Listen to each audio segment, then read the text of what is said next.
बहुत बहुत धन्यवाद अध्यक्ष जी, आपने बजट पर बोलने का मेरे को मौका दिया।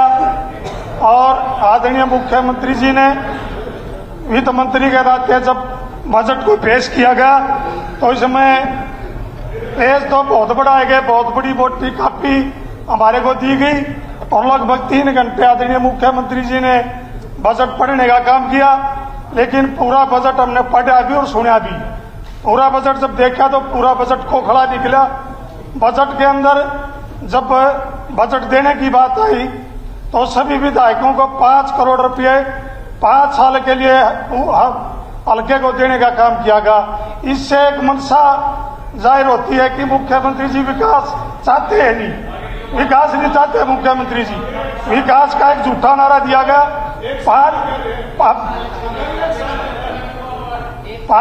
5 करोड़ रुपये।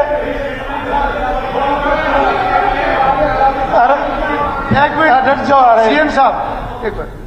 तो मुख्यमंत्री जी ने 5 करोड़ रुपये 5 साल के लिए अनाउंस किए, तो इसका मतलब ये मंशा है सरकार की कि हरियाणा प्रदेश में विकास चाहते ही नहीं।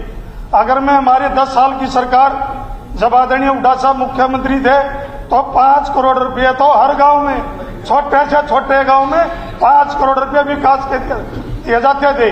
इसका अगर मैं उदाहरण बताऊं, मेरे हल्के का गांव औलाना गांव है, ऑन रिकॉर्ड है, अधिकारी भी यहाँ बैठे हैं। एक गांव के लिए अगर ग्रांट की से बात आई तो 17.5 करोड़ रुपये औलाना गांव में देने का काम किया था। और यह बात करते पूरे हल्के की, तो ये मनसा ही नहीं। और फिर मुख्यमंत्री जी ने जब बजट पढ़ा, जब शिक्षा की भी बात की गई तो श्याम सिंह राणा जी कल हमारे जो कृषि मंत्री हैं वो कल बोल रहे थे कि मुख्यमंत्री जी कभी झूठ बोलते हैं नहीं, मुख्यमंत्री जी झूठ बोलते हैं नहीं। तो मैं मंत्री जी कहाँ जा रहे हो, बैठ जाओ।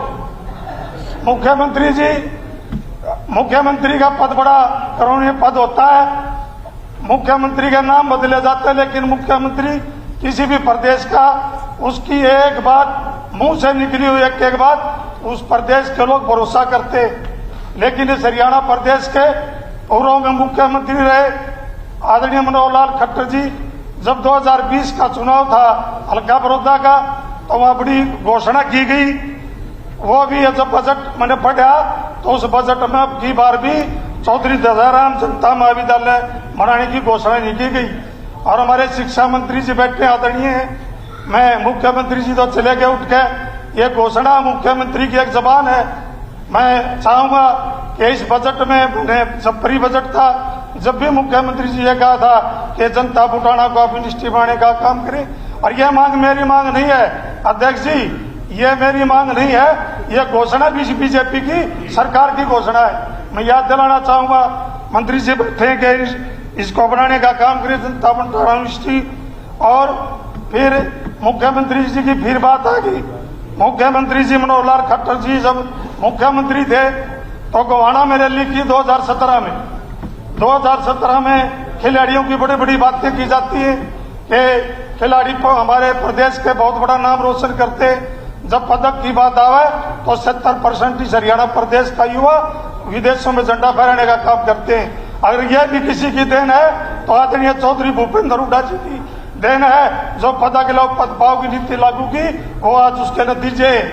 और जब मुख्यमंत्री जी मनोहर लाल खट्टर जी ने घोषणा की, एरिनाड़ा गांव के 17 से 18 खिलाड़ी अंतर्राष्ट्रीय खिलाड़ी हैं जिन्होंने विदेशों में देश का नाम रोशन किया, अपने प्रदेश का नाम रोशन किया, तो वह कबड्डी का मल्टीपर्पज हॉल बनाने की घोषणा की थी। अगर घोषणा का अभी कोड बताऊं, 17/7/26 सीएम कोड लगा हुआ है। और बार बार मैंने क्वेश्चन लगाए, आज भी जब क्वेश्चन लगा तो मंत्री जी ने जवाब दिया, अनस्टार्ट क्वेश्चन था कि इसकी लागत की स्वीकृति जिस दिन मिल जाएगी उधर हम चालू कर देंगे, लेकिन स्वीकृति भी मिल गई, आज भी साल को शुरू नहीं किया गया। ये है मुख्यमंत्री की जबान।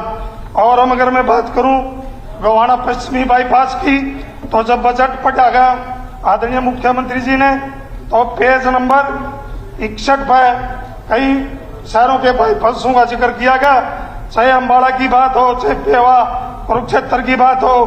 पता नहीं मुख्यमंत्री कहते हैं कि सबका साथ सबका विश्वास, लेकिन क्या इस हरियाणा प्रदेश के नक्शे पर गोवाना या बरोदल का नहीं दिखाई देता?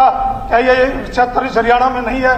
कि मुख्यमंत्री की घोषणा कि पश्चिमी बाईपास बनाने की 2017 में घोषणा की गई, लेकिन इस बजट में भी पश्चिमी बाईपास का कोई जिक्र नहीं किया गया। और फिर राइस मिल की बात की गई थी। राइस मिल में मैंने 2020 की मुख्यमंत्री की घोषणा थी।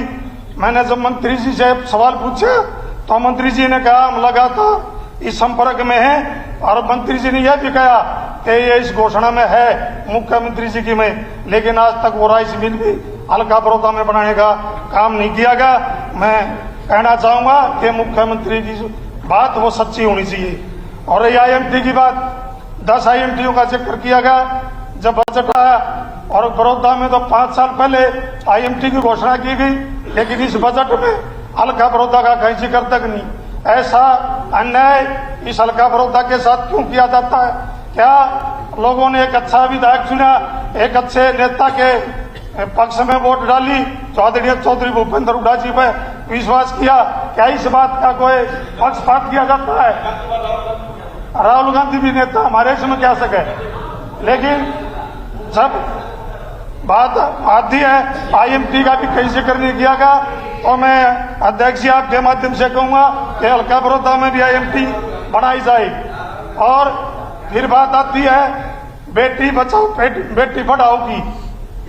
कल कई दिनों से कह रहे हैं आदरणीय प्रधानमंत्री जी ने पानीपत में आगे घोषणा की थी, हमने उसको आगे लेके गए, लिंगानुपात बढ़ाया, और मैंने फैसला लिया कि बेटी बचाओ बेटी पढ़ाओ का नारा दिया।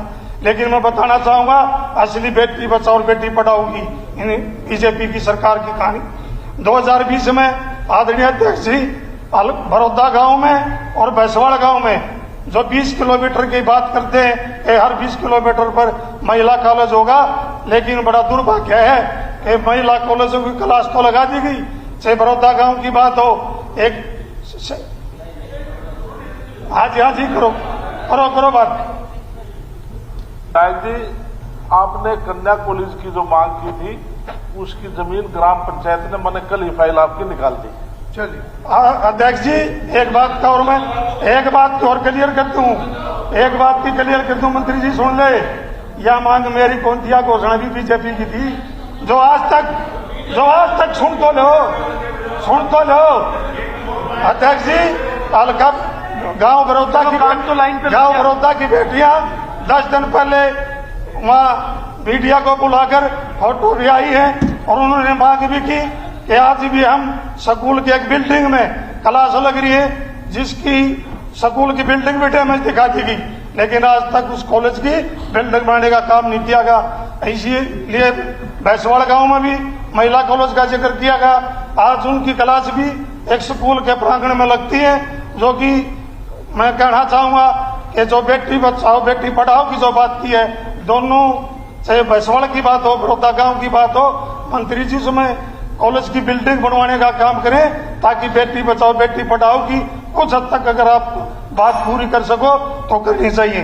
और रही बात माइनरों की, हर खेल पर लास्ट पर पानी पहुंचाने की बात की गई, लेकिन मैं कहना चाहूंगा कि कथूरा माइनर, भूटाना डिस्ट्रीब्यूटर से अलग होने वाली आवलाना माइनर, जवाहर माइनर से गांव बादौटी के पास से निकलने वाली सिवान का माइनर, ये बहुत साल पहले ईंटों की बनी थी, लेकिन आज तेल तक पानी पहुंचता और किसान आज कर्ज में डूबता जा रहा है।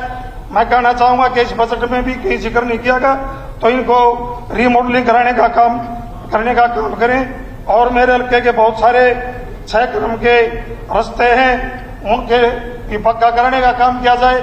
और हमने परी बजट में भी किसानों की बड़ी बड़ी बात की सरकार ने, और जब हमने परी बजट था तो मुख्यमंत्री जी से मैंने खुद कहा था कि किसान को सबसे बड़ी अगर कोई समस्या है तो उसके खेत में पानी पहुंचाने की है। हमने कहा था कि 10 साल पहले हुड्डा साहब के राज में खाड़ बने थे खेतों में पानी के, लेकिन 11 साल हो गए एक खाड़ बनाने का भी काम इस सरकार ने नहीं किया। मैं चाहूंगा कि हर किसान को खेत में पानी ले जाने के लिए पक्के खाड़े बनाने का काम करना चाहिए। और 2 मिनट जी अध्यक्ष, 2 मिनट और अभी भी बहस हो रही थी अग भाई, पर्ची खर्ची की बात हुई 2 दिन से। अध्यक्ष 2 मिनट मैं बताना चाहूंगा कि इस हरियाणा प्रदेश के युवाओं के साथ इस सरकार ने बहुत बड़ा धोखा किया है। जब चपरासी लाने की बात आवे तो हरियाणा प्रदेश के 5 साल में 25,000 नौकरियां, अगर जब बी ग्रुप और सी ग्रुप की नौकरी लगाने की बात आवे तो इस हरियाणा प्रदेश से बाहर के बच्चों को लगाने का काम किया जाता है। मैं अध्यक्ष जी मैं बताऊंगा,